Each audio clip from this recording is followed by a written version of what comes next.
Assalamualaikum warahmatullahi wabarakatuh. Apa kabar hari ini anak soleh-soleha? Ya, hari ini kita akan belajar sejarah kebudayaan Islam dengan materi dakwah Nabi Muhammad Sallallahu Alaihi Wasallam di kota Mekah. Ya, sebelum Bu Ganjar memberikan materi, yuk kita buka buku SKI-nya halaman 3. Ya, baik, sudah dibuka ya. Sekarang Bu Ganjar akan menjelaskan sedikit materi tentang dakwah Nabi Muhammad SAW di kota Mekah. Ya, ada yang tahu pengertian dakwah itu apa? Ya, dakwah itu adalah mengajak orang lain kepada ajaran Allah Subhanahu wa taala agar tidak menyimpang. Ya, dakwah Nabi Muhammad pada saat itu dilakukan di masyarakat Arab, khususnya suku Quraisy, karena suku Quraisy dan masyarakat Arab pada saat itu mereka masih bertentangan dengan ajaran Allah. Perbuatan mereka masih bertentangan dengan ajaran Allah, atau bisa disebut juga dengan masa jahiliyah. Masa jahiliyah mereka itu masih sering menyembah berhala, kemudian minum-minuman, mabuk-mabukan, dan masih banyak lagi perbuatan yang mereka lakukan dan menyimpang dari ajaran Allah Subhanahu wa taala.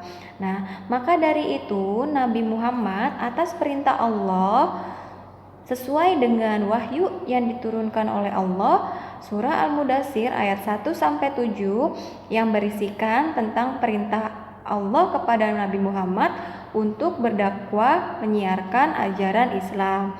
Nah, masa dakwah Nabi Muhammad itu sendiri berlangsung selama 13 tahun.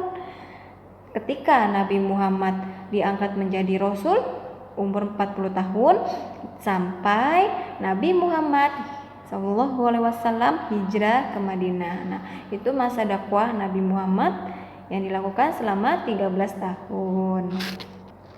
Ya, kemudian Nabi Muhammad berdakwah dengan isi atau dengan materi yang pertama, yaitu ajakan kepada masyarakat Arab atau kepada suku Quraisy untuk mengesahkan Allah, mentauhidkan Allah. Kenapa Nabi Muhammad berdakwah seperti itu? Ya, karena masyarakat Arab atau suku Quraisy banyak yang masih menyembah berhala.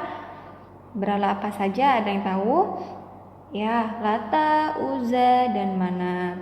Yang kedua yaitu isi dakwah Nabi Muhammad, yaitu ajakan untuk percaya kepada hari kiamat. Ya, masyarakat Arab di sini pada saat itu tidak mengenal, tidak mempercayai kedatangan hari kiamat, tidak percaya akan adanya hari akhir.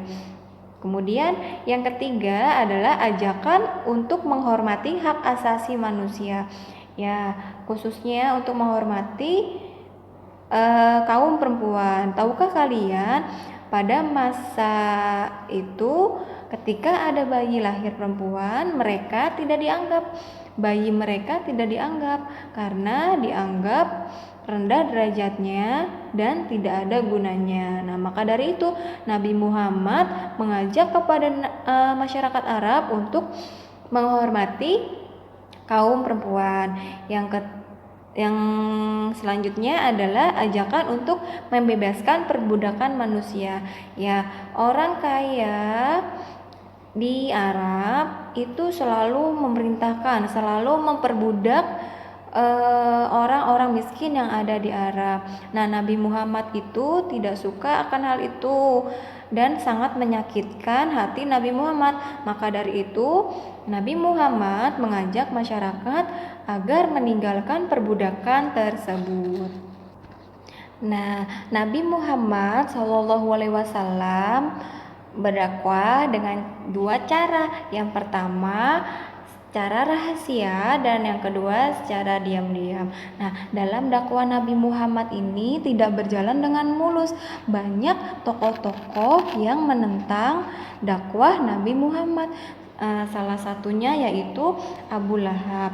Nah, Abu Lahab ini termasuk kalangan elit, kalangan kaya dari kaum Quraisy yang menentang ajaran dari Nabi Muhammad. Ya, kemana saja Nabi Muhammad pergi, Abu Lahab akan selalu mengikuti dan berkata pada setiap orang yang didakwahi oleh Nabi Muhammad, janganlah kalian mengikuti apa kata Nabi Muhammad, karena Nabi Muhammad adalah seorang pembohong, begitu kata Abu Lahab. Jadi Abu Lahab itu tidak suka terhadap dakwah yang disebarkan oleh Nabi Muhammad SAW. Kemudian ada lagi tokoh penentangnya, yaitu Abu Jahal. Abu Jahal juga sangat menentang dakwah Nabi Muhammad karena Nabi Muhammad dianggap berbohong.